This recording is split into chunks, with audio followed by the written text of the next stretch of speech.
د خلکو فصلونه داسې سملولي دي لکه بالکل پته هم نه لګي په هغې کې فصل شته که نشته او شول هم تاسو په خپله باندې ولیدې وریجې که نه تاسو په خپله ولیدې چې هغه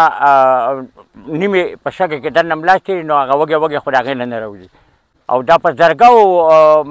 زه تا ته څه وایم ایکړه مځکه ده د وډیګرام او هغې ټوله مکمله تباه کړې دغه صرف د من دا یوه پټه پاتې ده نور که د خوند نه پورې ده او که را پورې ده دا یې ټوله والې ده رسین غاړې م والې ده سین هم والې ده ما بینډۍ کړې وې تورۍ وې جوار و په هغې کې که نه او شړشم و دانیال و پالک و که نه نو هغه هر څه او ښه کافي غټ شوي دومره غټ شوي که نه او هغه یې داسې کړي دي چې په هغه پټي باندې تقریبا داسې شپږ اووه انچې په هغه پالکو د پاسه خټه پرته ده او هغه بالکل اواز شوی دی اجارې والا خو به غواړي خو د هغه شی دی د سلده سړی دی او هغه مځکه ده او هغه ما باغ کړی دی په هغې باندې که نه نو هغه خو به غواړي که ما سره هغه تعاون وکړي نو وبکړي را سره خو دومره تعاون خو نشي کولی چې مکمل تعاون ده او یا زما چې که څه نقصان شوی د هغې تاوان ورلګي داسې خو کسان ډېر راغلي دي دلته سروېګانې شوي دي بیا خلکو یو بوجکۍ وړه راوړي دي په کونو کې تقسیم کړي دي که نه خو اصل نقصان چې د چا شوی هغه نقصان والا خلکو ته هېڅ نه دی میلاو شي دا کم فلډ چې راغلی و په اګست 2025 کې د دې نه د زمونږ زراعت ته چې دی ډېر غټ نقصان رسېدلی دی خاص طور باندې زمونږ ځمکې چې دي هغې کې 725 ایکړ چې دی هغه مکمل طور باندې د هغې خاوره چې دی هغه سیلاب وړې ده او د هغې د وجې نه زمونږ زراعت کې ډېر غټ ګیپ راغلی دی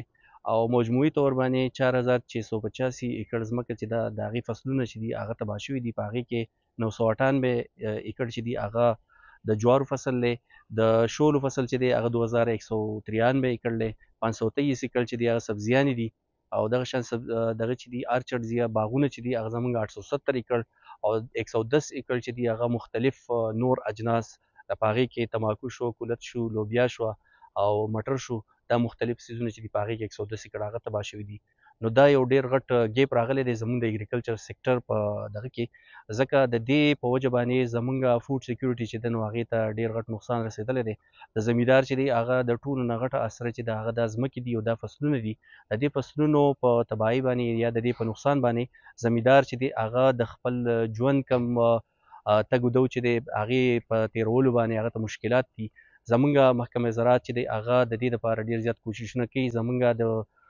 منسټر لیول نه واخله او تر لاندې زمونږ د فیلډ سټاف پورې ټول په دې کوشش کې دي چې د زمیندار څومره زر بحالي کېدی شي او د ده دا ځمکه یا د ده فصلونه چې دي هغه څومره زر ریکور شي او د ده لپاره د ده د ژوند تېرولو طریقې چې دي هغه اسانې شي نو موږ کوشش کوو هغه په مختلفو هغه ته کنسلټیټیو دغه ورکول دي هغه ته مختلف طریقې ښوول دي یا د هغه دپاره د فنډ دغه کول دي چې په هغې سره نوي پراجیکټونه راشي او هغو له د تخمونو د سرو یا داسې نور دوایانې وغیره دا ورکړی شي چې د ده زراعت چې دی هغه بیا بحال شي او د خپل نوی ژوند چې دی شروع کړي